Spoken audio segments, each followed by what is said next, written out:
Welcome to Annie's kitchen and you are watching Annie's kitchen with Annie. അതെ, എല്ലാവർക്കും ഒരു എന്താ പറയുക സന്തോഷം. അന്നെന്ന് വെച്ചാൽ നമുക്ക് സാധാരണഗതിയിൽ നോൺ വെജ് കഴിച്ചവർക്ക് നോൺ വെജ് കഴിക്കുമ്പോഴാണ് സന്തോഷം. നോയമ്പെടുക്കാൻ പറയുമ്പോൾ വലിയ പ്രയാസമുള്ളൊരു കാര്യമാണ്. പക്ഷേ വെജിറ്റേറിയൻകാർ എപ്പോഴും പരാതി എന്നാന്ന് വെച്ചാൽ ഞാൻ ഒരിക്കലും വെജിറ്റേറിയൻ ചെയ്യുന്നില്ല എന്ന്. പക്ഷേ അങ്ങനെ എന്നോട് പരാതി പറയരുത്. കാര്യം ഞാൻ എപ്പോഴും പറയുന്ന റീസണേ ഉള്ളൂ, വേറൊന്നുമല്ല. നമുക്ക് വരുന്ന ഗസ്റ്റൊക്കെ വെജാണോ നോൺ വെജ് ആണോ എന്ന് ചോദിച്ചാൽ ഏതാ ഇഷ്ടമുള്ളത് കഴിക്കാൻ എന്ന് അറിഞ്ഞ് ചോദിച്ചും കണ്ടും പ്രിപ്പയർ ചെയ്യുന്നതാണ് ഇവിടെ എല്ലാം ഉള്ളത്. അപ്പോൾ ഇന്ന് ചെയ്യാൻ പോകുന്ന ഒരു വെജിറ്റേറിയൻ ഡിഷാണ്, വേറെ ഒന്നുമല്ല, പനീറിൻ്റെ ഒരു ഡിഷാണ്. പനീർ ഇനിയിപ്പോൾ ഞാൻ നോർത്ത് ഇന്ത്യനെ നമ്മൾ കൂടുതൽ ചെയ്യുന്നത്, അല്ലാതെ ഉള്ളെങ്കിൽ ചെയ്യുന്നത് പനീർ ഗീ റോസ്റ്റ് നല്ല, മാംഗ്ലൂർ സ്റ്റൈൽ പനീർ ഗീ റോസ്റ്റ് നല്ലതാണ്. അത് ഇച്ചിരി സ്പൈസിയാണ്. പക്ഷേ ഇത് കുറച്ച് സ്പൈസി ആണോ എന്ന് ചോദിച്ചാൽ സ്പൈസിയാണ്, അത് നല്ലതെന്ന് ചോദിച്ചാൽ അല്ല. പക്ഷേ പനീറിൻ്റെ ഏതൊരു വിഭവം നമ്മൾ ചെയ്യുവാണെങ്കിലും ലാസ്റ്റ് എന്താ പറയുക പനീർ ബട്ടർ മസാല പോലെയൊക്കെ നമുക്ക് ഫീൽ ചെയ്യും. ഇതേതാണ്ട് ആ ഒരു ജാതിയിൽപ്പെട്ടതാ. എന്നാന്ന് വെച്ചാൽ ഈ ചിലർക്ക് സ്പൈസി ഭയങ്കര ഇഷ്ടമാണ്, ചിലർക്ക് സ്പൈസി ഇഷ്ടമല്ല, ചിലപ്പോൾ നോർമൽ ഇഷ്ടമാണ്. അങ്ങനെ പല റേഞ്ചാണ്. ഇതിന് വേണ്ടിയ സാധനങ്ങൾ എന്നാന്ന് വെച്ചാൽ നമ്മുടെ വീട്ടിലുള്ള സാധനം വെച്ചേ ഞാൻ ചെയ്യത്തുള്ളൂ. പക്ഷേ എക്സ്ട്രാ നമുക്ക് വാങ്ങിക്കേണ്ടത് പനീർ മേടിക്കൊന്നും വേണ്ട, നമ്മുടെ വീട്ടിൽ പാലുണ്ടെങ്കിൽ പിരിച്ചെടുത്താലും മതി. പിന്നെ ഉള്ളത് ക്യാപ്സിക്കം എല്ലാ വീടുകളിലും നമ്മൾ കരുതാറില്ല. അതുകൊണ്ട് ഈ രണ്ട് സാധനം മാത്രമേ ഉള്ളൂ ഇല്ലാത്തതെന്ന് പറയാൻ. അല്ലാത്തതെല്ലാം നമ്മുടെ അടുക്കളയിൽ ഉള്ളതാണ്. ഇനി എന്നാ വേണ്ടിയെന്ന് വെച്ചാൽ ഉണ്ടാക്കാനുള്ള സാധനം ഫസ്റ്റ് പനീറാണ്. ഇത് ക്യൂബായിട്ട് ഇങ്ങനെ കട്ട് ചെയ്യാം. അത് കഴിഞ്ഞ് വെച്ചാൽ ഒരു വലിയ സവാള എടുത്തേച്ച് ചതുര കഷ്ണങ്ങളായി മുറിച്ച് ഇങ്ങനെ ഓരോ ഇതളായിട്ട് മാറ്റണം. പിന്നെ വേണ്ടിയത് ഒരു ക്യാപ്സിക്കം, അതും അതേ ഭാഷയിൽ. പിന്നെ ഉള്ളത് ഈ നമ്മുടെ സാധാ തോരനൊക്കെ അരയ്ക്കുന്ന നല്ല ജീരകമാണ്. ഇത് ഒരു മുഴുത്ത സവാള കൊത്തി അരിഞ്ഞ് വെച്ചേക്കുക. ഇത് ഇഞ്ചിയും വെളുത്തുള്ളിയും പേസ്റ്റ് ഞാൻ ഫ്രഷ് ആയിട്ട് അരച്ചതല്ല, ഇത് മേടിക്കുന്ന കേട്ടോ. പിന്നെ ഇതൊരു തക്കാളി ഈ പറഞ്ഞ പോലെ അരച്ചെടുത്തേക്കുക. പിന്നെ ഉള്ളത് കുറച്ച് മഞ്ഞപ്പൊടി, കുറച്ച് മുളക് പൊടി, കാശ്മീരി മുളകാണ്, കുറച്ച് മല്ലിപ്പൊടി. ഇത് കാഷ്യൂനട്ട് പേസ്റ്റാ, നമ്മൾ അണ്ടിപ്പരിപ്പ് അരച്ചതോ ക്രീമോ ഏതേലും മതി. പിന്നെ ഇതൊരു 2-3 പച്ചമുളക് നടുവേ കീറിയതാ, കുറച്ച് ഗരം മസാല, മല്ലിയില, കസൂരി മേത്തി. ഇത്രയും സാധനമാണ് വേണ്ടേ. ഇനി ഫസ്റ്റ് ഒരു ഓപ്ഷൻ എന്നാന്ന് വെച്ചാൽ നമുക്ക് ആദ്യം ചെറിയ അടുപ്പ് കത്തിച്ചോണ്ട് വർത്താനം പറയാം. എന്നാന്നോ, നമുക്ക് ബട്ടർ ഉണ്ടെങ്കിൽ ബട്ടറിൽ പനീർ വറക്കുവാന്നേ നല്ലതാ. അതല്ല സാധാ ഓയിലാണെങ്കിൽ അങ്ങനെ. പക്ഷെ വെളിച്ചെണ്ണ ഇല്ല, അത് വേണ്ട കേട്ടോ. ഇനിയിപ്പോൾ ഞാൻ ബട്ടർ ഇല്ല, അതിന് പകരം ബട്ടർ ഇടുവാണെങ്കിൽ കുറച്ചുകൂടെ നല്ല ടേസ്റ്റ് ആയില്ലെന്ന് ഞാൻ പറയുന്നില്ല. ഫ്രിഡ്ജിൽ ഇപ്പോൾ ബട്ടർ കുറവാണ്, അതുകൊണ്ട് ഞാൻ എണ്ണ ഒഴിക്കുക. അതിപ്പോൾ ഏതെങ്കിലും വെജിറ്റബിൾ ഓയിൽ നമ്മൾ ഏതാ ഉപയോഗിക്കുന്നതെന്ന് വെച്ചാൽ അതനുസരിച്ച്. പനീർ ഷാലോ ഫ്രൈ ചെയ്യാം, ഡീപ് ഫ്രൈ ചെയ്യാം. അതല്ല പനീർ വറക്കണ്ടെന്നുണ്ടെങ്കിൽ അങ്ങനെയും ചെയ്യാം, കുഴപ്പമില്ല. പക്ഷേ ഇതൊരു ചെറിയൊരു ഷാലോ ഫ്രൈ നല്ലതാണ്. ഇനി എന്നാന്ന് വെച്ചാൽ ഞാനിപ്പോൾ ഡയറക്റ്റ്ലി അങ്ങ് വറക്കാൻ പോവുക. ചിലർക്കുണ്ടല്ലോ ആ പനീറിന് ബേസിക്കലി ഒരു ഫ്ലേവർ ഇല്ലാതെ പോകുന്നു ബേസിക്കലി പറയും. അതായത് ചുമ്മാ ഇങ്ങനെ നമ്മളൊരു പച്ചയ്ക്ക് തിന്നുന്ന പോലെയാണ്. പക്ഷെ നമ്മൾ പനീർ കഴിക്കുമ്പോൾ എപ്പോഴും അതിൻ്റെ ഗ്രേവിയുടെ ടേസ്റ്റാണ് പനീറിന് ഏറ്റവും കൂടുതൽ വരുന്നത്. അങ്ങനെ തോന്നുവാണെന്നുണ്ടെങ്കിൽ ഒരു കാര്യം ചെയ്തു, ഈ പനീറിനകത്തോടെ ഇച്ചിരി മഞ്ഞപ്പൊടിയും ഉപ്പും മുളക് പൊടിയും കൂടെ ഒന്ന് തിരുമ്മിയേക്കുക. എന്നാൽ പിന്നെ മീൻ വറുത്താണോ എന്ന് ചോദിക്കരുത്, അതല്ല, ഒരു ഫ്ലേവർ വരാൻ വേണ്ടിയിട്ട് മാത്രം പറഞ്ഞതേ ഉള്ളൂ. ഞാൻ എപ്പോഴും പറയുന്നത് ഷാലോ ഫ്രൈ ആണ് ഏറ്റവും നല്ലത്. ചില സമയത്ത് നമ്മൾ പനീർ മേടിക്കുമ്പോൾ പൊടിഞ്ഞു പോകും. ഇനിയിപ്പോൾ അഥവാ വറുത്തില്ലെങ്കിലും കുഴപ്പമൊന്നുമില്ല. എന്നാന്നറിയോ, പ്രായമുള്ളവർക്ക് ചവയ്ക്കാനായിട്ട് ഇച്ചിരി പ്രയാസമായിരിക്കും. നമ്മൾ എന്നതേലും വീട്ടിൽ സ്പെഷ്യൽ ഉണ്ടാക്കുമ്പോൾ ഈ പറഞ്ഞ പോലെ അവർക്കും ആഗ്രഹമില്ലേ, കൊച്ചെണ്ണ ഉണ്ടാക്കിയ ഒന്ന് കഴിച്ചു നോക്കാം. കൊതി എന്ന് പറയുന്ന ഒരു സാധനം, രുചി എന്ന് പറയുന്ന ഒരു സാധനം എല്ലാ മനുഷ്യർക്കും ഉള്ളതാണ്, ഇല്ലേ? അന്നേരം അത് പ്രായമുണ്ടോ? നമ്മൾ നല്ല പ്രായത്തിൽ കഴിക്കുന്നത് തന്നെ ആ കൊതി നമ്മുടെ നാവിലുണ്ടെന്നുണ്ടെങ്കിൽ, നമ്മുടെ മനസ്സിലുണ്ടെന്നുണ്ടെങ്കിൽ നമുക്കൊന്നുകൂടെ തിന്നാൻ തോന്നുകയല്ലേ എന്ന് പറഞ്ഞ പോലെ കുറച്ച് പ്രായമുള്ളവരൊക്കെ ഉണ്ടെങ്കിൽ നമ്മൾ അധികം മൂപ്പിച്ചെടുത്താൽ അവർക്ക് ഇതിൽ ചവയ്ക്കാനൊക്കെ ഇച്ചിരി പ്രയാസമായിരിക്കും. നമുക്ക് ഷാലോ ഫ്രൈ മതി.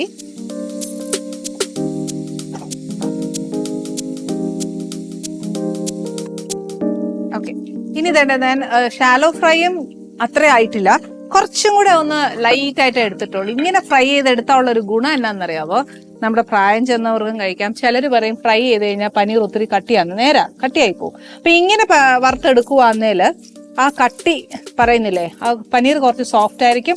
എന്നാൽ ഇച്ചിരി വറുത്തോന്ന് ചോദിച്ചാൽ വറുക്കുകയും ചെയ്യും. എല്ലാവർക്കും കഴിക്കാൻ പറ്റുമെന്ന് ചോദിച്ചാൽ അതും സാധിക്കും. അപ്പൊ എന്നാന്ന് വെച്ചാൽ ഞാനൊരു മീഡിയമും അല്ല എന്നാൽ ഒരുപാട് ഫ്രൈയും അല്ലാത്ത രീതിയിലാണ് എടുത്തത്. ഇതാകുമ്പോൾ ആ സോഫ്റ്റ്നെസ് മെയിൻറ്റെയിൻ ചെയ്യാൻ പറ്റും. പനീറിനകത്ത് ആ വെള്ളം ഒന്ന് പോയി കിട്ടുക, അത്രേ ഉള്ളൂ. അപ്പോഴത്തേക്ക് അത് ഇച്ചിരി ഒന്ന് ഹാർഡാവും, ഒരു ചെറിയ ഫ്രൈ പോലെ ആവും, എന്നാൽ സോഫ്റ്റ്നെസ് മെയിൻറ്റെയിൻ ചെയ്യുകയും ചെയ്യും.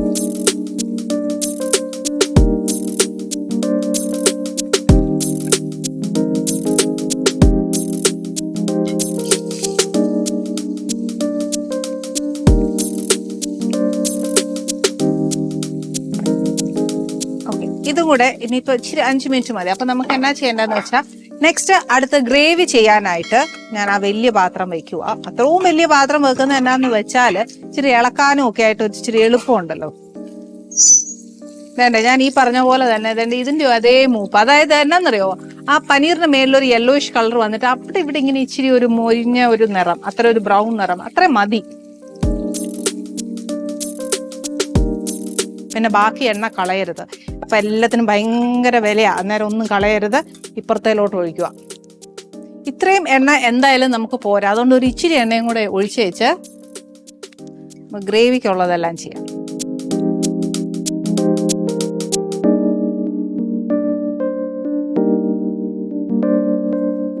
ബട്ടർ ഉപയോഗിക്കാൻ ഇഷ്ടമുള്ളവരാന്നേൽ ബട്ടർ ഉപയോഗിക്കാം, കുഴപ്പമൊന്നുമില്ല.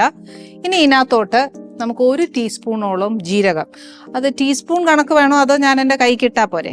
ജീരകമൊക്കെ സ്പൂണിന് എടുക്കാനായിട്ട് പാടും. ജീരകം നല്ല ചൂടായി കിടക്കുന്ന എണ്ണയിൽ ഒത്തിരി നേരമൊന്നും വേണ്ട. അപ്പം എന്നാന്ന് വെച്ചാൽ നമ്മൾ അരിഞ്ഞു വെച്ചിരിക്കുന്ന സവാള ഇതിനകത്തോട്ട് ഇടുക. സവാള അതേപോലെ ഒരു ഇച്ചിരി മൂത്ത് കിട്ടാനായിട്ട് ഒരു ഇച്ചിരി ഉപ്പ്,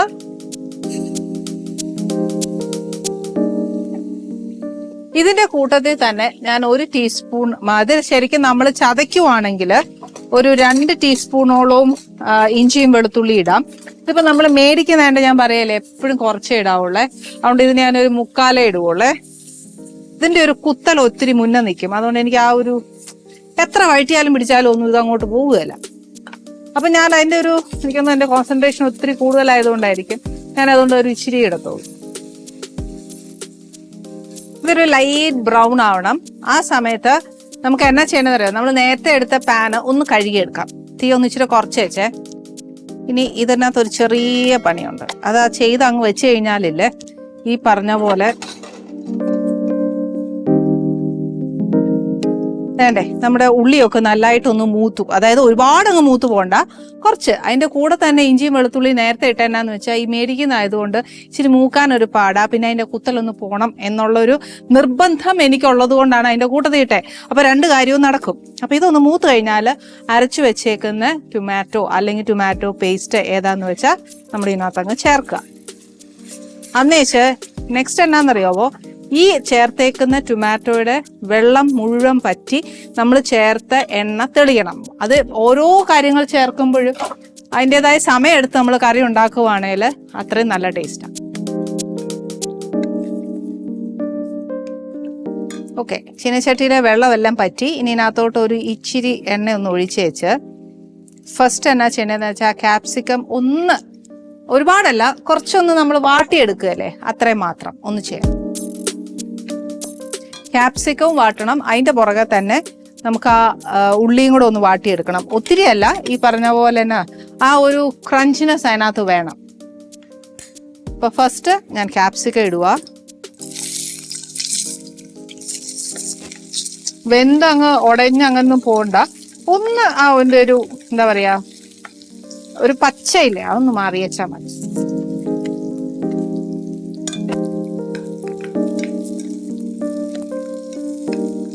ഒന്നോ 2 മിനിറ്റ് നമ്മളൊന്ന് വഴറ്റുക. അതിന്റെ കൂട്ടത്തില് ഒന്ന് ഇത് ഏകദേശം, അതായത് അതിന്റെ ഒരു 3/4 പരുവാകുമ്പോൾ ഈ സവാളയും കൂടെ അതിനകത്തോട്ടാണ്. 2 പേരും, അതായത് ക്യാപ്സിക്കവും സവാളയും 2 പേരും വേവണ്ട, ഒന്ന് വാടി കിട്ടിയാൽ മതി. നമ്മുടെ തക്കാളിയുടെ വെള്ളമെല്ലാം പറ്റി അതിന്റെ എണ്ണയൊക്കെ തെളിഞ്ഞു വന്നേ. അറ്റ് ദ സെയിം ടൈം നമ്മൾ ഇവിടെ കൂടെ നോക്കിക്കോണം, അതല്ല സൈമിൾട്ടേനിയസ്ലി നമുക്കിത് ചെയ്യാൻ ഒക്കുന്നില്ല എന്നുണ്ടെങ്കിൽ ആദ്യമേ പനീർ വറുക്കുന്ന സമയത്തൊന്ന് വറുത്ത് മാറ്റി വെച്ചേച്ചാലും മതി. ഇനിയിപ്പോൾ ഞാൻ അധികം സമയം എടുക്കുന്നില്ല ഇതിന്. ഇനി ഇതിനകത്തോട്ട് നമ്മൾ പൊടികളെല്ലാം ചേർക്കാൻ പോവുക. ചെറിയ സ്പൂൺ, അതായത് ടീസ്പൂണിന് കണക്കാക്കി ചേർത്തേച്ചാൽ മതി. 1 ടീസ്പൂൺ മാക്സിമം. നമ്മുടെ പനീറിന്റെ അളവാണ്. ഇവിടെ കുറച്ച് മഞ്ഞപ്പൊടി, ഇച്ചിരി മഞ്ഞൾ. ഇത് കടായി പനീറിന്റെ ഒരു ഫാമിലി ആണോ എന്ന് ചോദിച്ചാൽ ഏകദേശം അതാ. എന്നാ ബട്ടർ മസാല ആണോ എന്ന് ചോദിച്ചാൽ അതുവാ. ഇനിയിപ്പോ ഏതാ നേരെ ചൊവ്വേ പറയേണ്ടതെന്ന് വെച്ചാൽ ഒറ്റ കാര്യം പറഞ്ഞാൽ മതി, പനീർ കറി എന്ന് പറഞ്ഞാൽ മതി. വേണ്ട, ഞാൻ സവാളയുടെയും ക്യാപ്സിക്കത്തിന്റെയും തീ അങ്ങ് ഓഫ് ചെയ്തേ. നെക്സ്റ്റ് കുറച്ച് മല്ലിപ്പൊടി. ഇനി ഇതൊന്ന് മൂത്ത് ആ എണ്ണ തെളിയണം. പൊടി ചേർത്ത് കഴിഞ്ഞാൽ പെട്ടെന്ന് നമ്മൾ ചേർത്തേക്കുന്ന എല്ലാം പെട്ടെന്ന് ഡ്രൈ ആവുവേ. അന്നേരത്തേന് ഒരു ഇച്ചിരി വെള്ളം ഒഴിച്ചേച്ച് അതിനെ ഒന്ന് ലൂസാക്കുക, ഒന്ന് വേവിച്ചെടുക്കുക, ആ ഉള്ള എണ്ണ ഒന്ന് തെളിയിച്ചെടുക്കുക. നമ്മൾ ആദ്യം ഉള്ളി വഴറ്റാൻ നേരം ഞാൻ ഒരു ഇച്ചിരി ഉപ്പിട്ടായിരുന്നു. ഇനി വേണമെങ്കിൽ ബാക്കി പിന്നെ ഇടാവേ. ഇതിനെ ഇനി പച്ചച്ചൊവയൊക്കെ ഒന്ന് മാറി ആ എണ്ണയൊന്ന് തെളിഞ്ഞു വരണം. ഇതേണ്ട നമ്മുടെ വെള്ളം ഒഴിച്ചു, ഞാൻ ആ പൊടിയെല്ലാം ഒന്ന് വെന്തു. അന്നേച്ച് വേണ്ടത് കാണാം, ആ എണ്ണയെല്ലാം തെളിയുവാണേ. ഇനി എന്നാ ചെയ്യുന്നതെന്ന് വെച്ചാൽ നമ്മുടെ ഈ പനീറിൽ നമ്മൾ ഒന്നും പുരട്ടിയിട്ടില്ല, ഒന്നും ചെയ്തിട്ടില്ല, നോട്ട് ഈവൻ ഉപ്പ് പോലും ഇട്ടിട്ടില്ല. അപ്പൊ ഇതിനകത്ത് ഒന്നും ഇല്ല എന്നുള്ള കാര്യം, ഫ്ലേവർ ഒന്നും ഇല്ല എന്നുള്ളത് മനസ്സിലായി. ഫ്ലേവർ കൂടുതൽ വേണമെന്നുള്ളവർ ഞാൻ പറഞ്ഞു മഞ്ഞപ്പൊടി, മുളക് പൊടി, ഇച്ചിരി ഉപ്പ് ഇട്ടും തിരുമ്മി വെക്കാം, എന്നിട്ട് വറുക്കാന്ന് പറഞ്ഞു. പിന്നെ ഇതിന്റെ ഈ ഫ്ലേവേഴ്സ് എല്ലാം ഒന്ന് കേറാനായിട്ട് ഞാൻ ഈ പനീർ കറിയിലോട്ട് അങ്ങ് ഇടുക.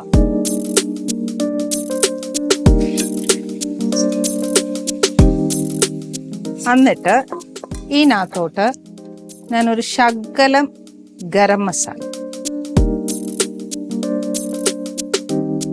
കുറച്ച് മല്ലിയില, ഇതൊക്കെ ലാസ്റ്റ് ഇടാനുള്ളതാണ്. എന്നാലും എനിക്ക് ആ ഫ്ലേവർ ഒന്നും ഇച്ചിരി കിട്ടാൻ വേണ്ടിയിട്ടാണ് ഞാൻ ഈ ഇപ്പത്തെ ഇടുന്നത്.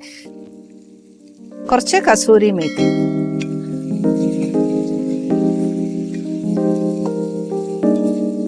ഇനി എന്നാ ചെയ്യണമെന്നറിയാവോ? ഇതെല്ലാം ഇട്ടേച്ച് കുറച്ച് വെള്ളം ഒഴിച്ച് ഇച്ചിരി നേരം ഒന്ന് അടച്ചിടും. ഞാൻ കൈ കഴുകി ഒഴിക്കുവാന്ന് ആരും വിചാരിക്കരുത്. എൻ്റെ കയ്യിൽ മല്ലിയിലയുണ്ട്, ഗരം മസാലയുണ്ട്. ഇതൊന്നും കളയാൻ ഇഷ്ടമല്ലാത്തതുകൊണ്ട് വീട്ടിൽ ചെയ്യുന്ന പരിപാടി, എല്ലാ അമ്മമാരും ചെയ്യുന്ന പരിപാടി കണ്ടുപിടിച്ചത് ഇങ്ങനെ ആയതാ.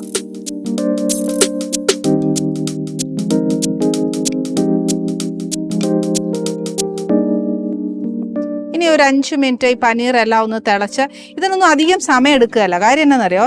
ഈ പനീർ ഒന്ന് തിളച്ച് 5 മിനിറ്റ് കഴിയുമ്പോഴത്തേനും അതൊന്ന് കുറുകുമ്പോഴത്തേനോടം തന്നെ ആ നമ്മൾ ചേർത്തേക്കുന്ന എണ്ണയെല്ലാം ഒന്ന് തെളിഞ്ഞു വരും. അപ്പോഴത്തേക്ക് ഈ പനീറിൽ ഓൾമോസ്റ്റ് ഒത്തിരി ഫ്ലേവർ ഒന്നും പിടിക്കുകയല്ല, കുറച്ച് പിടിക്കും. അന്നേരം ആ എണ്ണ തെളിഞ്ഞു കഴിയുമ്പോൾ നെക്സ്റ്റ് നമ്മൾ ചേർക്കാനുള്ള അണ്ടിപ്പരിപ്പ് അരച്ചതായത്, അതല്ല ഫ്രഷ് ക്രീം ഉണ്ടെന്നുണ്ടെങ്കിൽ നമുക്കത് ചേർക്കാം. ഇപ്പം ഹൈ ഫ്ലെയിമല്ല വെച്ചിരിക്കുന്നത്, അധികം താമസം വരികയല്ല. കാര്യം ഇപ്പം തന്നെ ഞാൻ കാണിച്ചു തരാം. അടച്ചു, നമ്മൾ എത്ര നേരം വർത്താനം പറഞ്ഞു അത്രയല്ലേ ഉള്ളൂ. പക്ഷെ ഇതാ നോക്കിയേ, അതിൻ്റെ എണ്ണ തെളിയാൻ എത്ര സമയം വേണമെന്ന് നോക്കിയേ. ഏതേണ്ട ഞാൻ പറയുന്നതിന് എന്നതേലും തെറ്റുണ്ടോ?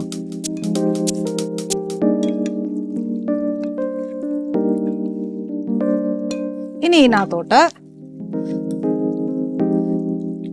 ഒരു പച്ചമുളകാണ് 2ആയി കീറിയത്, അതുപോലത്തെ 2 എണ്ണ ഇടുന്നുള്ളൂ. അഥവാ ഇനി പേര് കൂടിപ്പോയി എണ്ണ എടുക്കും, വേണ്ട. ഇനി വേണ്ടേ ഈ അണ്ടിപ്പരിപ്പ് അരച്ചതും കൂടെ ഇതിനകത്തോട്ട് ചേർക്കും.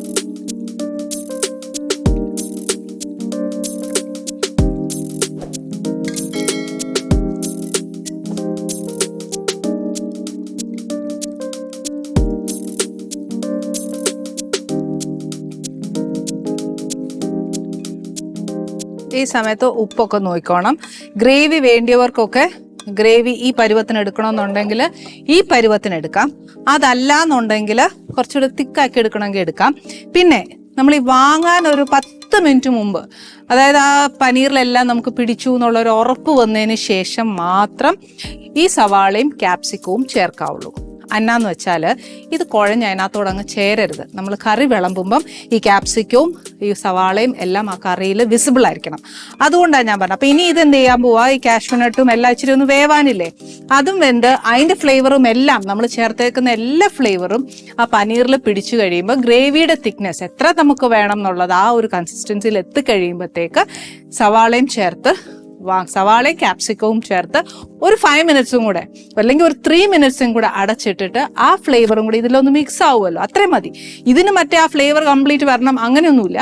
ഒന്ന് മിക്സ് ആയി കഴിയുമ്പം വാങ്ങാം. നമുക്ക് ഇഷ്ടം പോലെ മല്ലിയില, കസൂരി മേഥി ഇതെല്ലാം ഇടാം. ഇത്രയും വെജ് ആർക്കാ ചെയ്യുന്നതല്ലേ, ക്ഷീണിച്ചു പോയെന്ന് തോന്നുന്നില്ല. ഇല്ല, നമുക്കിനി ഇഷ്ടം പോലെ വർത്താനം പറയാനുള്ളതാ. ആരാന്നല്ലേ ഇന്ന് വരുന്നത്? ദേവി ചന്ദനയും ഹസ്ബൻഡുമാണ് ഇന്ന് ഇവിടെ വരാൻ പോകുന്നത്. പുള്ളിക്കാരി ചെയ്യുന്ന ക്യാരക്ടർ എല്ലാം വെച്ച് നമ്മൾ നോക്കുമ്പോഴാണ് നമുക്ക് ഏറ്റവും കൂടുതൽ ഒരു ആർട്ടിസ്റ്റിനെ ഇഷ്ടമാവുന്നത് അല്ലേ. അപ്പാർട്ട് ഫ്രം ദാറ്റ് പുള്ളിക്കാരി നല്ലൊരു മനുഷ്യസ്ത്രീ കേട്ടോ. എനിക്ക് ഒത്തിരി ഇഷ്ടമാണ്. എല്ലാം ഭയങ്കര ഓപ്പൺ ആയിട്ട് സംസാരിക്കുന്നതും ഉള്ളതുപോലെ പറഞ്ഞു പോകുന്ന ഒരു വ്യക്തിയാണ്. She is so nice. എന്താ ഫസ്റ്റ് സീസണിൽ അവർ വന്നിട്ടുണ്ട്. സെക്കൻഡ് സീസൺ അതൊരു ഫീൽ ഹോംലി എന്ന് പറയുന്നില്ല. Annie's kitchen is always like that.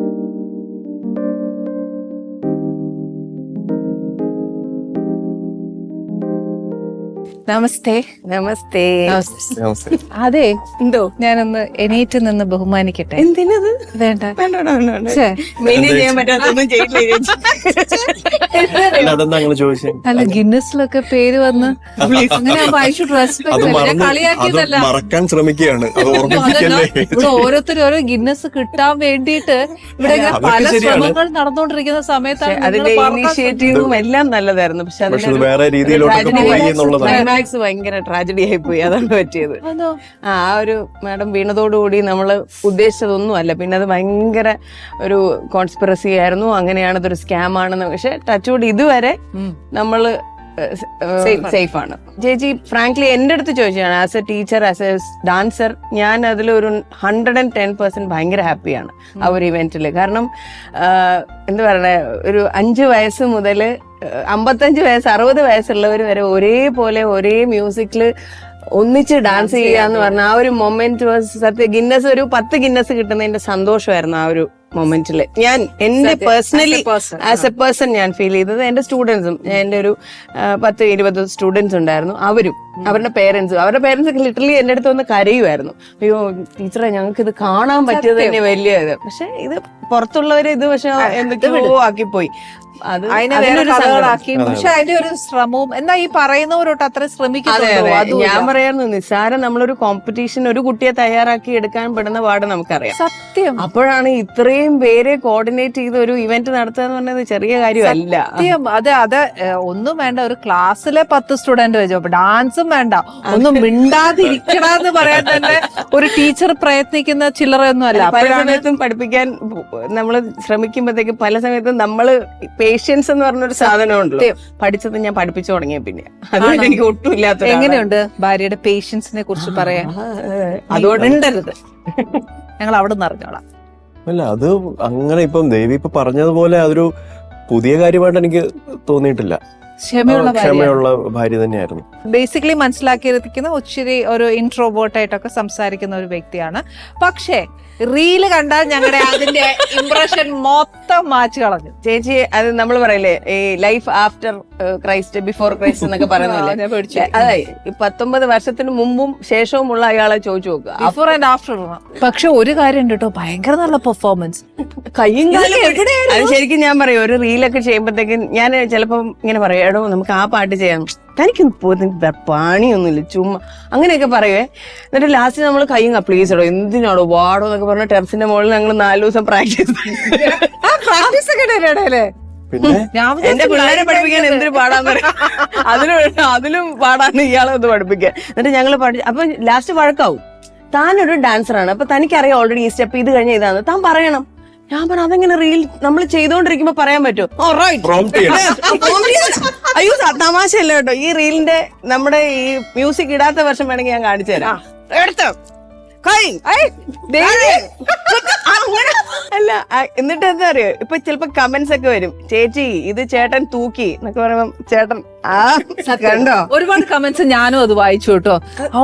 എന്നിട്ടിരുന്ന് ഭയങ്കര പ്രഭുദേവയാണോന്നൊക്കെ ഞാൻ പറഞ്ഞു, പ്രഭുദേവ കാണാനായിരുന്നു ഷൂട്ട് ചെയ്യുന്ന സമയത്ത്. അല്ല, വേറൊരു കാര്യമുണ്ട്, ഞാൻ എല്ലാ ഡാൻസിലൊന്നും കൈവയ്ക്കൂല. എനിക്ക് പറ്റുന്നതാണെന്ന് അറിഞ്ഞാൽ മാത്രമേ ഞാൻ കൈവയ്ക്കൂ. ശരിക്കും അഭിനയൊക്കെ ഇഷ്ടമായിരുന്നു. അതൊക്കെ ആർക്കാ ചേച്ചി ഇഷ്ടമല്ലാത്തത്? അല്ല, എന്നാലും അതല്ല, ഞങ്ങൾ ഇതുവരെ ലൈവായിട്ടൊന്നും കണ്ടിട്ടില്ല, അതുകൊണ്ട് ഞാൻ ചോദിച്ചാ. ഞാന് ഇഷ്ടം മനസ്സിലുണ്ടായിരുന്നു. ഞാൻ ചെറിയൊരു വേഷം ചെയ്തു. ഏതില്? ഗാനഗന്ധർവൻ, രമേശ് പിഷാരടി സംവിധാനം ചെയ്ത സിനിമയില്.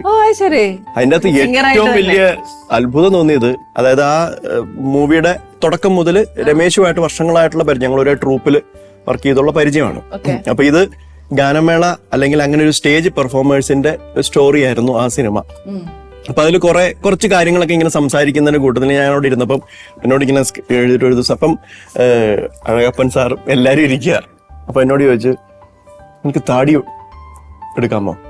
അപ്പൊ ഞാൻ പറഞ്ഞു, അതിനെന്താ താടി എടുക്കുന്നതിന് കുഴപ്പമില്ല, താടി എടുക്കാം. അല്ല, ചില ആൾക്കാർക്ക് ഈ താടിയൊക്കെ വളർത്തിയിട്ട് അതങ്ങ് കളയാന്ന് പറഞ്ഞാൽ ഭയങ്കര ബുദ്ധിമുട്ടായിട്ട് തോന്നും. ഞാൻ ചോദിച്ചു എന്താ കാര്യം ചോദിച്ചപ്പോ അതിനകത്തൊരു വേഷമുണ്ട്. അപ്പൊ ഞാൻ പറഞ്ഞു, തല വരെ ഞാൻ വിട്ടുന്ന് പറഞ്ഞു. അപ്പോഴും നമുക്ക് എന്ന് പറഞ്ഞു. അപ്പൊ ഞാൻ ചോദിച്ചു, ഞാൻ കുറെ നേരം പുറകെ നടന്നു 2 ദിവസം. എടാ ഇതെന്താ സംഭവം? കാര്യം ഞാൻ അഭിനയിച്ചിട്ടില്ല, എനിക്ക് ആ ടെൻഷനും ഉണ്ട്, പേടിയാ. ചെറിയ റോളാ, നീ അത്ര വലിയ പ്രതീക്ഷയൊന്നും വയ്ക്കണ്ട. ഞാൻ പറഞ്ഞു, എന്നാലും ഞാനൊരു പുതിയതായിട്ട് എനിക്ക് അറിയാൻ പറ്റുന്ന ഫീൽഡിലാണ്, അപ്പൊ ഒന്ന് പറ ഇതെന്താണ്. 3-ാമത്തെ ദിവസമാണ് ഇവൻ പറയുന്നത്, മമ്മൂട്ടി നിന്റെ ആരാധകനാണ് ഈ സിനിമയിൽ. മമ്മൂക്ക വന്നിട്ട് നിന്റെ കൂടെ സെൽഫി എടുത്തോട്ടെ എന്ന് ചോദിക്കുന്നതാണ് സീൻ. പറഞ്ഞെന്റെ ഭഗവാൻ, അത്ര പറഞ്ഞപ്പോ തന്നെ ഇവിടെ ഫുൾ ഗ്യാസ് ഔട്ട് കംപ്ലീറ്റ്. അതെ, ഫുൾ ഔട്ട്. ഇതാ ഞാൻ ചെയ്യാൻ പോലെ ആരെന്റെ കൂടെ അത് ആലോചിച്ചൊക്കെ അത് നേരെ തിരിച്ച്. തിരിച്ചൊക്കെ നമ്മുടെ കാര്യം അത് വേറൊന്നുമല്ല, രമേശ് എന്റെ അടുത്ത് പറഞ്ഞത് ഇത് ശരിക്കും അങ്ങനെ ഒരു സീൻ ഉണ്ടായിരുന്നില്ല, എന്റെ മനസ്സിലുണ്ടായിരുന്നു. അങ്ങനത്തെ ഒരു റിയാലിറ്റി ഷോയിൽ വിൻ ചെയ്ത ഒരു സിംഗറിനെ ഇഷ്ടപ്പെടുന്ന ഒരു സിംഗറാണ് മമ്മൂക്ക. അപ്പൊ എന്നോട് പറഞ്ഞ് നിനക്കത് ചെയ്യാൻ പറ്റും. കാര്യം ഈ ചില ആൾക്കാരോട് വന്ന് ചില കുട്ടികൾ അങ്ങോട്ട് ഒന്നും കുറച്ചൊക്കെ ആയി കഴിയുമ്പോൾ അവരുടെ ഒരു ആറ്റിറ്റ്യൂഡും കാര്യങ്ങളൊക്കെ ഒന്ന് മാറും. അപ്പൊ അങ്ങനത്തെ ഒരു ക്യാരക്ടറാണ് ആ സിനിമയിൽ ഉള്ളത്. അതായത് ആരെയും വില വെക്കാത്ത എന്തോ ഭയങ്കര സംഭവമായി എന്നുള്ള. നീ ഇതുപോലുള്ള ആർട്ടിസ്റ്റുകളെ ഒരുപാട് പേരെ കണ്ടിട്ടുണ്ട്.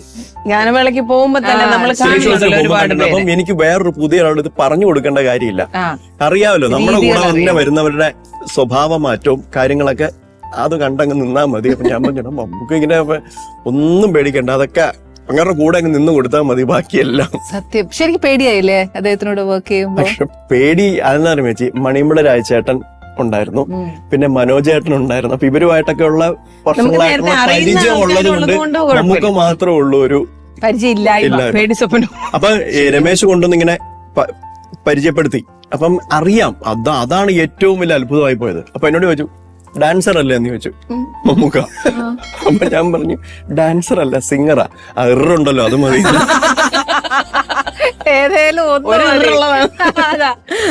പക്ഷെ ഭയങ്കര കൂളായിരുന്നു, ഒരു കുഴപ്പമുണ്ടായിരുന്ന. പേടിയുണ്ടോ അത് കഴിഞ്ഞ പിന്നെ ശ്രമിച്ചിട്ടില്ല. ഞങ്ങളുടെ ഡയറക്ടർ, സീരിയലിന്റെ ഡയറക്ടർ ഇങ്ങനെ വന്നിട്ട് എന്റെ അടുത്ത് ഒരു ദിവസം ചോദിച്ചു, ഹസ്ബൻഡ് അഭിനയിക്കും? ഞാൻ സാർ എന്റെ അടുത്തല്ലല്ലോ ചോദിക്കണ്ടേ, ഇപ്പം അദ്ദേഹത്തോട് ചോദിക്കൂ അഭിനയിക്കും. ഞാൻ പറഞ്ഞു, അപ്പോൾ എന്നോട് ചോദിച്ചു, പേഴ്സണലിനോട് ചോദിച്ചപ്പോ ഞാൻ പറഞ്ഞു, സാർ ഞാൻ ചെയ്യാം, കുഴപ്പമില്ല. പറഞ്ഞു വെച്ചിട്ടുണ്ട്. നല്ല കാര്യം. അതെ, ആക്ച്വലി ദേവി ചെയ്യുന്ന എല്ലാം ഇപ്പം ഭയങ്കര നെഗറ്റീവ് ആണോ, കുശുമ്പാണോ, ആ കണ്ണൊക്കെ ഒന്ന് മിഴിച്ച് മുന്നോട്ട് വന്നു കഴിഞ്ഞിട്ടല്ലോ മനുഷ്യൻ പേടിച്ചു പോവുക. പക്ഷെ ക്യാരക്ടർ പലത് ചെയ്യുമ്പോൾ ഒരു സാറ്റിസ്ഫാക്ഷൻ അല്ല ഉണ്ട് ചേച്ചി. കാരണം ഇടയ്ക്ക് ഒരു ടൈമിൽ ഹ്യൂമർ വരുന്നു. ഇപ്പൊ നമ്മൾ സ്റ്റേജ് ഷോസ് ചെയ്തു, സ്കിറ്റുകൾ ചെയ്തു. ആ സമയത്ത് അങ്ങനത്തെ ഹ്യൂമറസ് റോൾസ് ചെയ്തുകൊണ്ടിരുന്നപ്പോ എല്ലാവരും ചോദിച്ചിട്ടുണ്ട് കോമഡി മാത്രമേ ചെയ്യത്തുള്ളൂ. അപ്പൊ ഞാൻ പറഞ്ഞല്ലോ, ഇപ്പൊ നമുക്ക് വരുന്നതല്ലേ, കാറ്റഗറൈസ്ഡ് ആയി പോകും അല്ലേ ചേച്ചി. ഇപ്പൊ ഇവിടെ ഈ കറി വെച്ചു, ചപ്പാത്തി വെച്ചു, ഇത് വെച്ചു, ഇതിൽ ഏതെങ്കിലും ഇഷ്ടമുള്ള കഴിക്കാൻ പറഞ്ഞാൽ നമ്മളെടുത്ത് കഴിക്കാം, എനിക്ക് ഇതാ ഇഷ്ടം എന്ന് പറഞ്ഞു. ഇവിടെ ആകെ ഇത് മാത്രമേ ഉള്ളെങ്കിൽ പിന്നെ ഇതല്ലേ കഴിക്കാൻ പറ്റുള്ളൂ. നമുക്ക് ചോയ്സ് ഉണ്ടെങ്കിൽ നമ്മൾക്ക് ഓക്കെ. ചിലപ്പോ നമ്മള് ഇനിയിപ്പൊ ഞാൻ 2 മാസത്തേക്ക് കോമഡി ചെയ്യുന്നില്ല, സീരിയസ് ചെയ്യാം. ഇനി അത് കഴിയുമ്പോൾ സീരിയസ് ബോറടിച്ചു, ഇനി 2 മാസം കോമഡി, ആകെ കോമഡിയാ വരുന്നത്. അപ്പൊ പിന്നെ അതല്ലേ ചെയ്യാൻ പറ്റും, മാവുണ്ടേ. അപ്പൊ അങ്ങനെ നമ്മള് നമ്മുടെ അടുത്ത് വരുന്ന ക്യാരക്ടേഴ്സ് പിന്നെ അതിലെന്ത് നമുക്ക് ഭംഗിയായിട്ട് ചെയ്യാൻ പറ്റും, അല്ലെ അവരുടെ സജഷൻ ചോദിച്ച് ഞാൻ എപ്പോഴും പറയുന്ന കാര്യം എന്ന് പറഞ്ഞാൽ, ഏതൊരു ആക്ടർ ആയാലും ആക്ട്രസ് ആയാലും ഡയറക്ടറാണ് അതിന്റെ ഒരു ക്യാപ്റ്റൻ. സത്യം. അവര് പറയുന്നത് അനുസരിച്ച് ചെയ്യാം, സാറ്റിസ്ഫാക്ഷൻ. അവരുടെ ഇപ്പൊ നമ്മൾ ചിലപ്പോ ചില ക്യാരക്ടേഴ്സ് ചെയ്യുമ്പോൾ നമുക്ക് തന്നെ ഇച്ചിരി ഓവർ അല്ലേ, കണ്ണൊക്കെ അത്ര മേടിക്കാം. പക്ഷെ അവര് ചിലപ്പോ പറയും, ഇല്ല ദേവി കുറച്ച് കേറ്റ് ചെയ്തോ, ആ ക്യാരക്ടർ അങ്ങനെയാണ്, അദ്ദേഹം അവരുടെ ഒരു കാഴ്ചപ്പാടില ഇന്ന ക്യാരക്ടർ അങ്ങനെ ആയിരിക്കും വേണ്ടത്. അപ്പൊ നമ്മളൊക്കെ എടാ എന്ന് പറയുമ്പോ ഡാന്ന് വിളിച്ചാലും പേടിച്ചു പോയിപ്പോ പെട്ടെന്ന് കണ്ണൊക്കെ മേടിച്ചു വെച്ചിട്ട് എടാന്നൊക്കെ പറഞ്ഞപ്പോ അല്ല. അപ്പൊ അത് സ്വാഭാവികമായിട്ട് നമ്മൾ എങ്ങനെയും ചെയ്യാം. ഇവിടെ ഒന്ന് എടാ ഒന്നും വിളിക്കാം, അങ്ങനെയും ചെയ്യാം. അപ്പൊ അതുകൊണ്ട് എന്റെ കുറ്റമല്ല സാർ, ക്ഷമിക്കുക പ്ലീസ്. അല്ല, എന്നാൽ ദേവി ചെയ്ത ക്യാരക്ടറിലേക്ക് ഏറ്റവും ഇഷ്ടപ്പെട്ട ഒരു ക്യാരക്ടർ? അയ്യോ ഒന്നും കാണാറില്ല, വെറുതെ ഡബിങ്ങിന് ഒന്നും ചോദിക്കരുത്,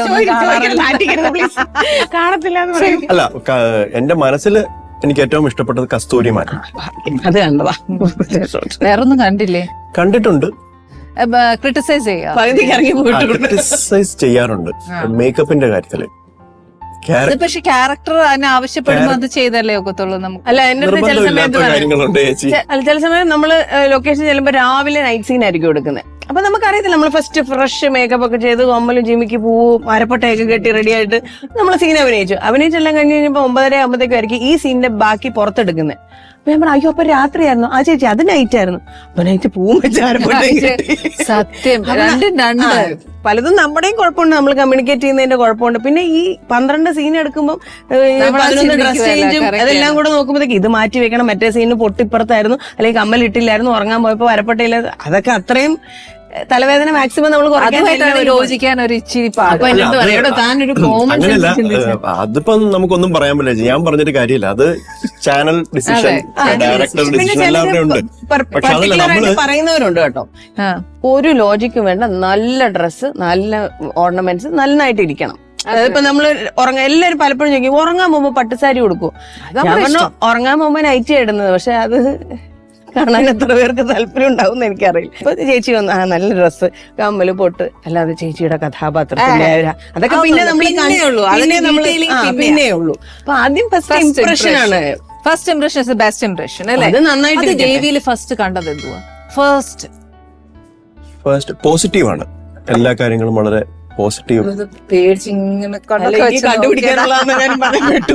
ഫസ്റ്റ് ഇഷ്ടപ്പെട്ട ദേവീനെ പോസിറ്റീവ് ആയിട്ടുള്ള ഒരു ആറ്റിറ്റ്യൂഡ്.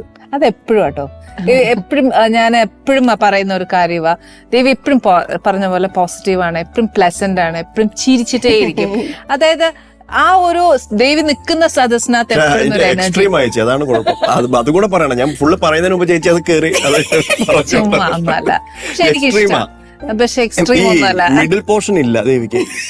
ഒന്നെങ്കിൽ ഇങ്ങേറ്റം അല്ലെങ്കിൽ അങ്ങേറ്റം. നെഗറ്റീവ് ആയാൽ എക്സ്ട്രീം ഇങ്ങി പോരും, ഒരു കാര്യമില്ലാതൊക്കെ ഇരുന്ന് ഓരോ കാര്യം ടെൻഷൻ അടിച്ച് അത് നമ്മൾ വഴി ടെൻഷൻ ഇങ്ങനെ പോയാൽ ബാബാ ഞാൻ ഇവിടെ ഇരിപ്പോണ്ട് എന്നെ കണ്ടച്ചു പോന്ന് പറയും അല്ലേ?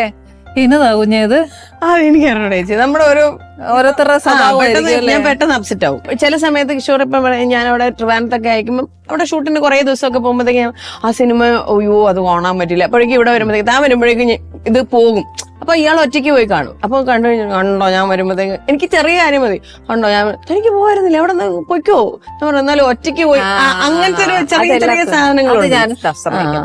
എന്റെ ഡീടോക്സിംഗ് എന്ന് പറഞ്ഞാൽ പുറത്തു പോയി ഒന്ന് ഭക്ഷണം കഴിച്ച് ഒരു അമ്പലത്തിൽ പോയി തിരിച്ചു ഞാൻ ഭയങ്കര ഹാപ്പിയാണ്, ഭയങ്കര റിലീവ്ഡ് ആണ്. സത്യം. ചില ആൾക്കാർ അങ്ങനെയല്ലോ, പുറത്തു പോകണം, ബ്രേക്ക് എടുക്കുന്നു. എനിക്ക് അങ്ങനത്തെ സാറ്റിസ്ഫാക്ഷൻ ഇതിലൊക്കെയാണ്. ദേവിക്ക് ഏറ്റവും വലിയൊരു ക്വാളിറ്റി എന്ന് പറഞ്ഞാൽ അറിയാവുന്നതേ ദേവി സ്റ്റേജിൽ പെർഫോം ചെയ്യുള്ളൂ, അല്ലാത്തതിനും നിൽക്കൂല. പാടാൻ എനിക്ക് സത്യം പറയാലോ ചേച്ചി, ഇപ്പൊ പാടിയത് എന്തോ ഭാഗ്യതുള്ളൂ. എനിക്ക് പാടാൻ ഭയങ്കര പേടിയാ, സത്യം സത്യം.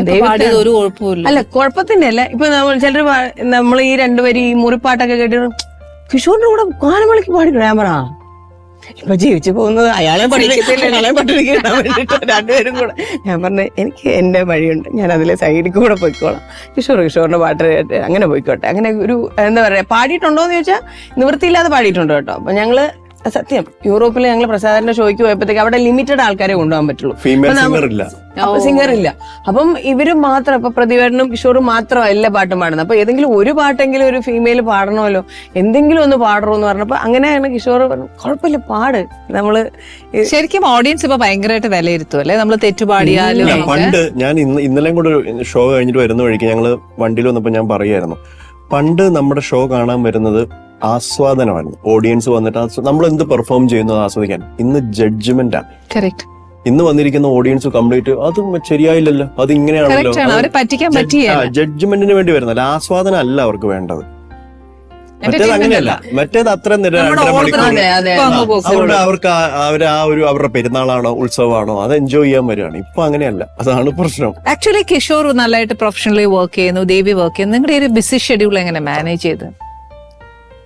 മാനേജ് ചെയ്യുന്നത് ഞങ്ങളധികം കാണാറില്ല. ഇപ്പൊ അതാണ് മാനേജ് ചെയ്യുന്നത്. അതുകൊണ്ട് കുഴപ്പമില്ല, അതുകൊണ്ടാണ് മാനേജ്മെന്റ് ആയി പോണത്. ചുമ്മാ ഇവിടെ എന്തെങ്കിലുമൊക്കെ വായെടുത്ത് തിരിച്ച് പറഞ്ഞു. അതല്ല ഞാൻ തീർച്ചയായിട്ടും പറഞ്ഞ, ഞങ്ങൾ കഴിഞ്ഞ ദിവസം ഒരു പോസ്റ്റ് ഇട്ടു, സെലിബ്രേറ്റിംഗ് 19 years of togetherness എന്നൊക്കെ പറഞ്ഞു. അപ്പൊ അതിന്റെ താഴത്ത് നമ്മുടെ ഒരു ഫ്രണ്ട്, നമ്മളെ രണ്ടുപേരും അറിയാവുന്നതാണ്, അവൻ പ്രോഗ്രാമിനായിട്ട് പോകും, ഷൂട്ടിങ്ങിനായിട്ട് തിരുവനന്തപുരം. 19 വർഷം തികച്ചതിൽ വലിയ അത്ഭുതം. വഴക്കുണ്ടാക്കാൻ സമയം കിട്ടിയില്ല അന്ന്. ഒന്നിച്ചേർന്ന് 19 ദിവസം പോലും തേക്കില്ല. ഞാൻ പറഞ്ഞു അത് പറയാൻ പറ്റില്ല. ഞങ്ങൾ കോവിഡിന്റെ സമയത്ത് ഞങ്ങളുടെ ഐക്യദാർഢ്യം തെളിയിച്ചതാണ്. ഞങ്ങൾ ഒന്നിച്ചിരുന്ന്, പക്ഷെ ആ സമയത്ത് വെറുപ്പിച്ചു പറഞ്ഞിട്ട് കാര്യമില്ല. അങ്ങനെ ഞങ്ങള് വേറെ വേറെ കാര്യങ്ങൾ എക്സ്പെരിമെന്റ് ഒക്കെ ചെയ്തു തുടങ്ങി. കുക്കിംഗ് ഒക്കെ എക്സ്പെരിമെന്റ് ചെയ്തു. എനിക്ക് അടുക്കള കയറാൻ ഇഷ്ടമില്ലാത്ത ആളാ ചേച്ചി, ഉള്ളാരും അല്ല. പക്ഷെ ആ സമയത്ത് ഇപ്പൊ തീരെ ഇഷ്ടമല്ല. പക്ഷെ കോവിഡിന്റെ സമയത്ത് വേറെ ഓപ്ഷൻ ഇല്ല. പഠിപ്പിച്ചു പഠിച്ചു. നല്ല പട്ടണി കിടക്കൂലേ, ആരും റെസ്റ്റോറന്റ് ഇല്ല, സ്വിഗ്ഗി ഇല്ല, ഒന്നുമില്ല. നമ്മൾ ആരും അത് 1-2 പേരല്ല. അമ്മയുണ്ട്, എന്റെ ബ്രദറുണ്ട്, ബ്രദറിന്റെ വൈഫുണ്ട്, ഞാൻ എല്ലാവരും. അല്ല അങ്ങനെയല്ല ചേച്ചി, കോവിഡ് ലോക്ക്ഡൌൺ ലോക്ക്ഡൌൺ ആയപ്പോ ഞങ്ങൾ എല്ലാവരും ഒന്നിച്ചായിരുന്നു. അത് കഴിഞ്ഞിട്ടുള്ള ഇപ്പൊ നമ്മൾ പറയില്ലേ, നമ്മൾ ജിമ്മിൽ പോയിക്കൊണ്ടിരുന്നു, അല്ലെങ്കിൽ ഭയങ്കര ഹെൽത്ത് കോൺഷ്യസ് ആയിരുന്നു. ഹോസ്പിറ്റലിൽ നിന്നും ലൈവ് യൂട്യൂബ് ലൈവ് പോയി. അതെന്താ രസം എന്ന് പറഞ്ഞാൽ ഞങ്ങൾ സുഖമില്ലാണ്ട് അപ്പൊ ഞങ്ങൾ യൂട്യൂബ് ജസ്റ്റ് തുടങ്ങിയിട്ടേ ഉള്ളൂ. അപ്പൊ ഈ വീക്കെൻഡ് കാണിക്കാൻ ഒന്നുമില്ല, ഞങ്ങള് അഡ്മിറ്റഡ് ആണ്, മാസ്ക് വെച്ചിങ്ങനെ നടക്കുക. ഞാൻ പറഞ്ഞോ നമുക്കൊരു ലൈവ് പോകാം. ഒന്ന് പോയോ, ആശുപത്രി ആശുപത്രി കിടക്കുന്നതിനൊക്കെ ഞാൻ പറയാം വെറുതെ നോക്കാം, നമുക്ക് ഇത് സക്സസ് ആവുമെന്ന് നമുക്ക് അറിയത്തില്ലല്ലോ. അങ്ങനെ ചുമ്മാ ഒരു 10 മിനിറ്റ് കണ്ടേ ഉള്ളൂ ആ വീഡിയോ. അവസാനം ഡോക്ടർ വന്നു, എന്തെന്നാ കണക്കാണ്. ഞാൻ പറയല്ലേ, ഞങ്ങൾ ഡോക്ടർ ഹോസ്പിറ്റലിന്റെ പേരൊക്കെ പറഞ്ഞു. ഡോക്ടർ ഞങ്ങള് ഈ കോവിഡ് വന്നാൽ ഇങ്ങനെ വീട്ടിലിരിക്കരുത്, ഇങ്ങനെ അവയർനെസ് കൊടുക്കാൻ വേണ്ടി. അതൊക്കെ കൊള്ളാം, മര്യാദ അടങ്ങി കിടങ്ങി. അമ്മയൊക്കെ വിളിച്ച് ചീത്ത, എന്തെന്നാ കാണിക്കുന്നത്, അവിടെ സുഖമില്ലാണ്ട് അവർക്കൊന്നും വരാൻ പറ്റത്തില്ല, അവർക്കൊന്നും കാണാൻ പറ്റുന്നില്ല. അതിലേക്ക് സങ്കടത്തിൽ അവരിയ്ക്കുന്നത്. പക്ഷെ എന്റെ അച്ഛൻ പറഞ്ഞു, പക്ഷെ അങ്ങനെയെങ്കിലും ഒന്ന് കാണാൻ പറ്റില്ല, കൊച്ചിനെ ഒന്ന് കാണാൻ പറ്റിയല്ലോ. സത്യം. കിഷോർ ഇതുവരെ നല്ല പാട്ടുകാരനാണ്, എന്തെല്ലാം സ്റ്റേജ് പെർഫോമൻസ് ചെയ്യുന്നു. ദേവിയോട് പറഞ്ഞ പുറകെ ദേവി പാടി. എനിക്കൊന്നും നോക്കാനില്ല, മേലും നോക്കാനില്ല. എന്നെ ഇത് കണ്ടിട്ട് ഞാൻ നേരത്തെ പറഞ്ഞ പോലെ എന്റെ ശബ്ദം ഒത്തിരി പ്രശ്നമുണ്ട്, ഞങ്ങൾക്ക് അതൊന്നും വിഷയമല്ല. നീ അരികിൽ നിൽക്കും നേരം പ്രണയം കൊണ്ടൻ കരൾ പിടയും, ഇതളോരത്തിളവേൽക്കും വിൺ ശലഭം പോൽ ഞാൻ മാറിടും. നീ തൊട്ടുണർത്തുമ്പോൾ നക്ഷത്രമാകും ഞാൻ, നീ ചേർന്നു നിൽക്കുമ്പോൾ എല്ലാം മറക്കും ഞാൻ. പിന്നെയും എന്റെ കിനാക്കളെ ഉമ്മ കൊടുത്തു കൊടുത്തു മയക്കി ഉണർത്തുക നീ. നിനക്കെന്റെ മനസ്സിലെ മലരിട്ട വസന്തത്തിൽ മഴവിലുമെനഞ്ഞു തരാം. മിഴിക്കുള്ളിലെരിയുന്ന നറുതിരി വെളിച്ചത്തിൽ ഒരു തുള്ളി കവർന്നു തരാം. ഒരു സ്വർണ്ണത്തരിയായി വാറിൽ തലചായ്ക്കാൻ മോഹിച്ചെത്തി, ഒരു കുമ്പിൾ പനിനീരായി നിൻ പാട്ടിലലിഞ്ഞു തുളുമ്പി ഞാൻ. ബാക്കി ഇല്ലേ, ബാക്കി വേണമെങ്കിൽ ഞങ്ങളെ ഗാനമേളയ്ക്ക് വിളിക്കാം. ഗാനമേള ഇല്ല, അല്ല പിന്നെ എനിക്ക് പേഴ്സണലി ഇഷ്ടം ഹിന്ദി സോങ്സ് ഒക്കെ. എനിക്ക് സോങ്സ് ഒക്കെ പാടുന്നത് എനിക്ക് ഭയങ്കര പഴയ പാട്ടുകൾ ഭയങ്കര രസമാണ്. സത്യം. അത് പറഞ്ഞ് പാടി തന്നേച്ചേ പോത്തോളെ. അതെ ദേവി, ശരിക്കും ഡാൻസിലാണ് ഏറ്റവും കൂടുതൽ സാറ്റിസ്ഫാക്ഷൻ അതോ ഈ അഭിനയിക്കുന്നതിലാണ്? അയ്യോ, അത് അങ്ങനെയല്ല ചേച്ചി. കാരണം എനിക്ക് തോന്നുന്നു, ഞാനിത് എല്ലാ ഇന്റർവ്യൂവിലും പറയുന്ന ഒരു കാര്യമാണ്, ഒരു സ്റ്റേജിൽ നിന്ന് വന്ന ഒരു ആർട്ടിസ്റ്റിന്റെ ഏറ്റവും ഫസ്റ്റ് പ്രയോറിറ്റി സാറ്റിസ്ഫാക്ഷൻ എന്ന് പറയുന്നത് തീർച്ചയായിട്ടും സ്റ്റേജ് പെർഫോമൻസ്. അത് ലൈവ് അല്ലേ, അത് അത്രയും. കാരണം നമ്മൾ എടുക്കുന്ന എഫേർട്ട് ആയിക്കോട്ടെ, അതിന് കിട്ടുന്ന അപ്രീസിയേഷൻ ആയിക്കോട്ടെ, അത് ലൈവായിട്ട് നമുക്ക് കിട്ടുക എന്ന് പറയുന്ന അപ്പൊ കിട്ടുന്ന ഒരു സന്തോഷമുണ്ട്. അപ്പൊ അതിനുള്ള റിഹേഴ്സൽ എന്ന് പറയുന്നത് അത്രയും. അതാ ഞാൻ പറഞ്ഞത്, നമ്മള് ഇതിപ്പോ ശരിയാണ്, ഇപ്പൊ അഭിനയിക്കാൻ അത്രയും റിഹേഴ്സൽ വേണം, ടാലന്റ് വേണം, ശരിയാണ്, ഇല്ലാന്ന് പറയുന്നില്ല. പക്ഷെ നമ്മൾ ഇപ്പൊ ഒരാഴ്ച കഴിഞ്ഞിട്ട് നമുക്കൊരു പ്രോഗ്രാം ഉണ്ടെന്ന് പറയുമ്പോൾ അതിനുള്ളൊരു പ്രയർ പ്രിപ്പറേഷൻ, ഓർക്കസ്ട്ര റിഹേഴ്സൽ, നമ്മൾ ഐറ്റം പഠിക്കണം, അല്ലെങ്കിൽ അതിനു വേണ്ടിയിട്ട് നമ്മൾ ഫിസിക്കലി മെന്റലി ഇമോഷണലി എല്ലാം നമ്മൾ അതിനു വേണ്ടി ചെലവാക്കുകയാണ്. അത്രയും ഒരു സ്ട്രെയിൻ എനിക്ക് തോന്നിയിട്ടില്ല. എനിക്ക് അഭിനയിക്കുമ്പോൾ എനിക്കായിട്ട് കേട്ടോ, ബാക്കി എല്ലാവർക്കും എനിക്കറിയില്ല, പക്ഷെ എനിക്ക് അങ്ങനെ തോന്നിയിട്ടില്ല. എനിക്ക് കുറച്ചും കൂടെ ഈസിയാണ്. നമ്മള് ഒരു ഈസി അഭിനയം. ഈസി ആയിട്ട് നമുക്ക് ചെയ്യാൻ പറ്റും. കാരണം ആ ഒരു സിറ്റുവേഷൻ പറഞ്ഞു തരുന്നത് ഇപ്പൊ ചേച്ചിയോട് പറയാം, ഒരു ഡയലോഗ് തന്നിട്ട് ഇപ്പൊ നമ്മളുടെ ഇൻപുട്ടേ ഉള്ളൂ. ഇത് അങ്ങനെ പോരാ, നമ്മളൊരു ടീമിന്റെ ഫുൾ ഇൻപുട്ട് വേണം. ഒരു ചെറിയ ഒരാള് വിചാരിച്ചാൽ നമുക്കത് നന്നാക്കാനും പറ്റില്ല, മോശമാക്കാനും പറ്റില്ല. പക്ഷെ ഇതിലൊരാൾ വിചാരിച്ചാൽ അത് മോശമാക്കാൻ പറ്റും. ഒരു സ്റ്റേജ് പെർഫോമൻസ് എന്ന് സത്യം. ഒരു ചെറിയൊരു താളം തെറ്റിയാ ഞങ്ങൾക്ക് എപ്പോഴും ടെൻഷൻ ഉണ്ട്. കാരണം നമ്മളൊരു ഡാൻസ് പെർഫോമൻസ് പോകുമ്പോഴത്തേക്കും നമ്മള് ആകെ പ്രാർത്ഥിക്കുന്ന ഒരു കാര്യമാണ്. കാരണം എല്ലാ ടീം മെമ്പേഴ്സിനും എല്ലാവർക്കും ഒരുപോലെ, ഇപ്പൊ ഒരാൾക്ക് പനി വന്നു, പാട്ട് പാടുന്ന ചേട്ടൻ സുഖമില്ലാണ്ട് നമ്മളന്ന് പുതിയ ഒരാൾ വരും പാടും ഒക്കെ ശരിയാണ്. പക്ഷെ നമ്മുടെ ആ ഒരു കോർഡിനേഷൻ പോയി. അത് ഇപ്പം ക്യാമറയുടെ മുമ്പിൽ കുറച്ച് വയ്യായിക ഉണ്ടെങ്കിൽ നമുക്ക് കുറച്ച് പിടിച്ച് കുറച്ച് ടൈം എടുത്ത് നിക്കാം. ഇപ്പൊ ഒരു ഷോട്ട് കഴിഞ്ഞു, എനിക്ക് കുറച്ച് വയ്യ കേട്ടോ, ഞാനൊരു ഹാഫ് ആൻ അവർ ബ്രേക്ക് എടുക്കാം. മറ്റേത് ഓടി തുടങ്ങിയ 2.5 മണിക്കൂർ പിന്നെ മരിക്കാൻ കിടക്കുന്നില്ലല്ലോ. ശരിക്കും ദേവി പറയുമ്പോഴത്തേക്ക് ആ ഡാൻസ് പെർഫോമൻസ് സ്ട്രെയിനും സ്ട്രെസ്സും എല്ലാം എനിക്ക് അത് ഇവിടെ ഫേസ് ചെയ്യുന്നു. ആ വർത്താനത്തേന്ന് നല്ലോണം ആ ഒരു എനിക്ക് ശ്വാസം മുട്ടുന്നത് അത് കേട്ടോ. അല്ല സത്യം. കാരണം ഇപ്പൊ നമ്മളെ ഒരു പ്രോഗ്രാമിനെ അപ്രോച്ച് ചെയ്യുമ്പോഴത്തേക്ക് പലപ്പോഴും നമ്മളോട് കിട്ടുന്ന ഒരു എന്താ പറയാ, എനിക്ക് പലപ്പോഴും സങ്കടം തോന്നിയിട്ടുള്ള ഒരു കാര്യമാണ്. ഇപ്പൊ നമ്മളൊരു കാര്യം പറയുകയാണെന്ന് വെച്ചാൽ അതിന് ഒരുപാട് നിങ്ങൾക്കൊക്കെ എന്തു ഇത്രയും കുഞ്ഞിലോട്ട് കളിക്കുന്നത്. ഞാൻ പറഞ്ഞ കുഞ്ഞിലോട്ട് കളിക്കുന്നതല്ല ഇപ്പൊ കളിക്കുന്നത്. കറക്റ്റ്. പാടുന്നൊരു പാട്ട് ഷൂട്ട് ചെയ്ത് ഇത് നമ്മള് ഫേസ്ബുക്കിലോ ഇൻസ്റ്റയിലൊക്കെ പോസ്റ്റ് ചെയ്യുമ്പോൾ അതിന്റെ താഴെ വന്ന് കമന്റ് ചെയ്യുന്നത് കുറ്റങ്ങൾ മാത്രമാണ്. ഇവരൊരു കാര്യം മനസ്സിലാക്കുന്നില്ല, ഈ ഗായകൻ അയാള് എന്ത് സിറ്റുവേഷനിലാണ് അവിടെ നിൽക്കുന്നത് എന്നുള്ളത് ഒരു മെയിൻ റീസൺ ആണ്. ചിലപ്പോൾ അങ്ങനെ ഇപ്പൊ എനിക്ക് ഇന്നലെ പെർഫോമൻസ് ഉണ്ടായിരുന്നു, വളരെ ബുദ്ധിമുട്ടിയിട്ട് തന്നെയാണ് ഞാൻ അത്രയും ലൈറ്റ്സും അത്രയും ഒരു എന്താ പറയണ്ടേ ചൂട്, ഭയങ്കരമായിട്ടുള്ള ചൂട്, ഇന്നത്തെ ക്ലൈമറ്റും ഈ ചൂടത്ത് നിന്ന് വയ്യാഞ്ഞിട്ടും നമ്മൾ പാടുകയാണ്. അപ്പോ ഇതിന് താഴെ വന്ന് കമന്റ് ചെയ്യുന്നവന് അത് ശരിയായിട്ടില്ല, ഈ പാട്ട് ഇങ്ങനെയല്ല. ഒരാൾ കമന്റ് ചെയ്തിരിക്കുന്നു റെക്കോർഡ് പോലെ ആയില്ല എന്ന്. അതെനിക്ക് മനസ്സിലായില്ല അതെന്താണ് അയാൾ ഉദ്ദേശിച്ചത്. ഇത് ലൈവാണ്. ഇത് ദേവി പറഞ്ഞ പോലെ സൗണ്ട് സിസ്റ്റത്തിൽ എന്തെങ്കിലും ഇഷ്യൂസ്, ഈവൻ നമ്മള് സ്റ്റേജ് പെർഫോമൻസിൽ പലർക്കും അറിയാൻ വയ്യാത്തൊരു കാര്യം എന്ന് പറഞ്ഞാൽ വോൾട്ടേജ് ഫ്ലക്ച്വേഷൻ വന്നാൽ പോലും പ്രശ്നങ്ങളുണ്ട്. അതെ, നമുക്കൊരു 70s ഒരു പാട്ട് ഹിന്ദിയാണ്. ബഹാരോ ഫൂൽ ബർസാവോ मेरा महबूब आया है, मेरा महबूब आया है, हवाओ राग ने गाओ, मेरा महबूब आया है, मेरा महबूब आया है.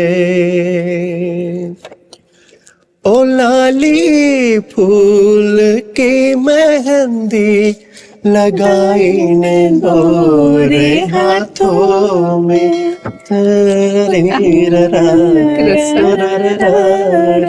ഒരിക്കലും നിർത്താൻ പറയുവല്ല, ഇങ്ങനെ പാടാനേ പറയത്തുള്ളൂ. എനിക്ക് ഭയങ്കര ഇഷ്ടം 70s ഭയങ്കര രസമുണ്ട് കേട്ടോ പാടുന്നത്. അങ്ങനെ കുറെ പാട്ടുണ്ട് ചേച്ചി. പക്ഷെ ഇത് ഈ നമ്മള് കൂടുതലേ ഒരുപാട് പാട്ടുകള് ചില ആൾക്കാരുണ്ട്, ചില ആൾക്കാരോടുള്ള ഏറ്റവും വലിയ ബഹുമാനം അതാണ്. കാണാതെ പാടുന്നവരോട് എനിക്ക് ഏറ്റവും വലിയ ബഹുമാനം. കാര്യം എനിക്ക് ഇപ്പോഴും കാണാതെ പറ്റിയ ശരിക്കും ഇഷ്ടം ഇപ്പത്തെ ലേറ്റസ്റ്റ് റാപ്പ്, ഇങ്ങനെ വർത്താനം പറഞ്ഞ പാട്ടാണോ ഇഷ്ടം, മെലഡീസ് ആണോ ഇഷ്ടം? ജോലി ഇതായതുകൊണ്ട് എല്ലാ ടൈപ്പും പാടും. ഇഷ്ടം നമ്മൾ കൂടുതലും കേൾക്കുന്നത് പഴയ കാലഘട്ടങ്ങളിലെ പാട്ടുകളും പുതിയ കാലഘട്ടങ്ങളിലും നല്ല പാട്ടുകളുണ്ട്. പറയാൻ പറ്റില്ല, ഇല്ലെന്ന് ഒരിക്കലും പറയാൻ പറ്റത്തില്ല. ഗംഭീരമായിട്ടുള്ള ലിറിക്സും ഗംഭീരമായിട്ടുള്ള ട്യൂണും വരുന്നുണ്ട്. പക്ഷെ അത് ജനകീയമാവുന്നില്ല. അതെന്തുകൊണ്ടാണെന്ന് എനിക്ക് അറിഞ്ഞൂടാ. വേറെ കാര്യമുണ്ട് ചേച്ചി, അന്നത്തെ കാലഘട്ടത്തിൽ ഉണ്ടായിരുന്ന പോലത്തെ സിനിമകളല്ല ഇപ്പത്തെ ട്രെൻഡ് മാറി. പാട്ടെന്ന് പറയുന്നത് ഒരു സീൻ പോകുന്നു, അതിന്റെ ഇടയ്ക്ക് മുറിച്ച് അതിന്റെ സിറ്റുവേഷനുള്ള പാട്ടുകളാണ് കൂടുതലും വരുന്നത്. സത്യം. മറ്റേ ഇങ്ങനെ ഒറ്റയടിക്കുള്ള ഒരു പാട്ട് ഡാൻസ് വിഷ്വലോ അങ്ങനെയൊന്നും ഇല്ല, കുറവാ. അപ്പൊ ഞാനൊരു കാര്യം ചെയ്യാം, പാപ്പം തരൂ.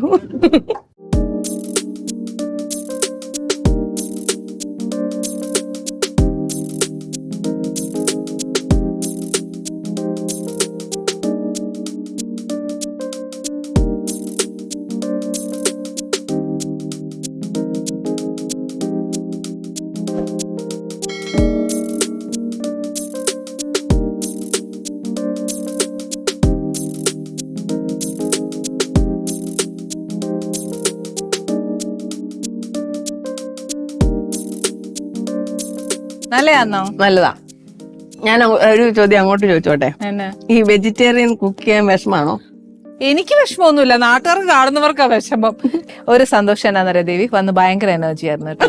ഈ ദൈവം അനുഗ്രഹിച്ച എനർജിയും ഈ പോസിറ്റിവിറ്റിയും എപ്പോഴും ഞങ്ങൾക്ക് ഇവിടെ വരുന്നത് ഭയങ്കര സന്തോഷമാണ്, വീട്ടിൽ വരുന്ന പോലെയാ. സത്യം അങ്ങനെ ആവാവുള്ളൂ. ഞാൻ തന്നെ ഈ പ്രേക്ഷകരോട് ഇത് തന്നെയാ പറയുന്നത്. എന്റെ ഇതൊരു ഫോമലല്ല, ഒരിക്കലും അല്ല. ഈ ഒരു എന്താ പറയാ പ്ലാറ്റ്ഫോം എന്ന് പറയുന്നത് ഒരു വീടായിട്ട് നമ്മളായിട്ട് ഇരിക്കാൻ പറ്റുന്ന ഒരു അത്രേ ഉള്ളൂ. അതുകൊണ്ട് നേരത്തെ ദേവി പറഞ്ഞല്ലോ, എന്നെ നെഗറ്റീവ് വന്നാലും അത് താങ്കളുടെ കുഴപ്പമാണ്, എന്റെ കുഴപ്പമല്ല. ഞാൻ ഇത് തന്നെയാ ലൈക്ക് ദിസ്. എനിവേ കിഷോർ ഭയങ്കര സന്തോഷമുണ്ട്. Thank you very much. Last time വന്നപ്പോ ഇത്രയും പോലും വർത്താനം പറഞ്ഞില്ല കേട്ടോ. ഇന്ന് ഇത്രയും നല്ലതായിട്ട് വർത്താനം പറഞ്ഞു. മുല്ലപ്പൂമ്പൊടി ഏറ്റു കിടക്കും, കല്ലിലുമുണ്ടാ സൗരഭ്യം ഇല്ലേ? എന്നാ സന്തോഷം അല്ലെ? ഈ പോസിറ്റിവിറ്റീസ് എപ്പോഴും നമ്മുടെ ആനീസ് കിച്ചണിൽ എപ്പോഴും നമ്മുടെ കൂടെ ഉണ്ടാവട്ടെ. Anyway thank you very much. Thank you. പുതിയ അതിഥികളുമായിട്ട് പുതിയ വിശേഷങ്ങളും പുതിയ വിഭവങ്ങളായിട്ട് നമുക്ക് വീണ്ടും കാണാം. ചെറുത് ഗുഡ് ബൈ.